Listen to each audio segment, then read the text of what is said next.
लेकिन वक्त के साथ एक भयंकर तूफान ने इसके बांध को तोड़ दिया और झील लगभग तबाह हो गई।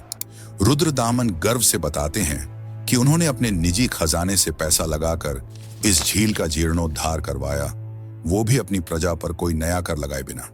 और मानो यह चट्टान भारत के महान साम्राज्यों की गवाही देने के लिए ही बनी हो। इस पर तीसरा लेख गुप्त सम्राट स्कंदगुप्त का मिलता है। लगभग 458 ईस्वी में यह झील एक बार फिर टूट गई थी और स्कंदगुप्त के गवर्नर पर्णदत्त के पुत्र चक्रपालित ने इसका सुधार करवाया था। एक ही चट्टान पर 3 अलग अलग शक्तिशाली साम्राज्यों मौर्य, शक और गुप्त के निशान होना एक असाधारण और दुर्लभ ऐतिहासिक घटना है।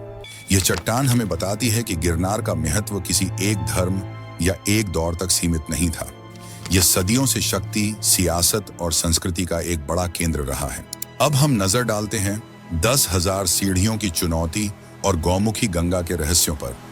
इतिहास की गहराइयों से निकलकर अब हम असली चढ़ाई शुरू करते हैं। गिरनार की यात्रा का मतलब है सीढ़ियों का एक अंतहीन सिलसिला। इनकी गिनती को लेकर सबकी अपनी अपनी राय है। कोई 9,999 कहता है तो कोई 10,000, लेकिन यह यात्रा लगभग 10,000 सीढ़ियों की मानी जाती है। यह संख्या ही अपने आप में एक महाचुनौती है जो शरीर और मन दोनों का कड़ा इम्तिहान लेती है। जैसे जैसे आप ऊपर चढ़ते हैं, शहर का शोर और दुनिया की भागदौड़ पीछे छूट जाती है और प्रकृति की शांत आवाजें आपको अपनी आगोश में ले लेती हैं। कई तीर्थयात्री अपनी गहरी आस्था और संकल्प के प्रदर्शन के रूप में खाली पांव इस कठिन चढ़ाई को पूरा करते हैं। इस मुश्किल चढ़ाई के बीच लगभग 4,000 सीढ़ियों के पास एक ऐसी जगह आती है जो थके हारे यात्रियों में नई जान डाल देती है। यह है गौमुखी गंगा। यहाँ एक चट्टान से गाय के मुख के आकार की एक धारा से लगातार निर्मल और ठंडा पानी बहता रहता है।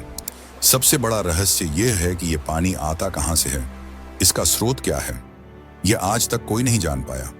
मान्यता है कि यह पानी कभी नहीं सूखता, चाहे मौसम कितना भी सूखा और गर्म क्यों ना हो।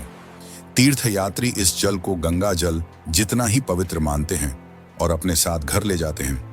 लेकिन गिरनार की चढ़ाई का रहस्य सिर्फ शारीरिक थकान या प्राकृतिक झरनों तक ही सीमित नहीं है। कई यात्री और साधक बताते हैं कि चढ़ाई के दौरान उन्हें एक अजीब सी ऊर्जा महसूस होती है। कुछ कहते हैं कि उन्हें ऐसा लगता है जैसे कोई अनदेखी शक्ति उन्हें नीचे की ओर धकेल रही है, मानो उनकी पवित्रता की परीक्षा ले रही हो। वहीं कुछ लोगों का अनुभव बिल्कुल उल्टा होता है। वे बताते हैं कि जब वे शारीरिक रूप से पूरी तरह थक जाते हैं और एक कदम भी आगे बढ़ाने की हिम्मत नहीं बचती, तो अचानक उन्हें महसूस होता है कि कोई अलौकिक शक्ति उन्हें ऊपर की ओर खींच रही है, उनकी थकान को हर रही है। क्या यह सिर्फ ऊंचाई और थकान के कारण मन का वहम है, या गिरनार के कण कण में वाकई कोई रहस्यमयी और दिव्य शक्ति व्याप्त है? इसका जवाब किसी किताब में नहीं, बल्कि इस चढ़ाई को खुद अनुभव करने में छिपा है। अब हम गिरनार पर्वत पर थोड़ा और ऊपर चढ़ते हैं। लगभग 3500 सीढ़ियां चढ़ने के बाद गिरनार का नजारा अचानक बदल जाता है।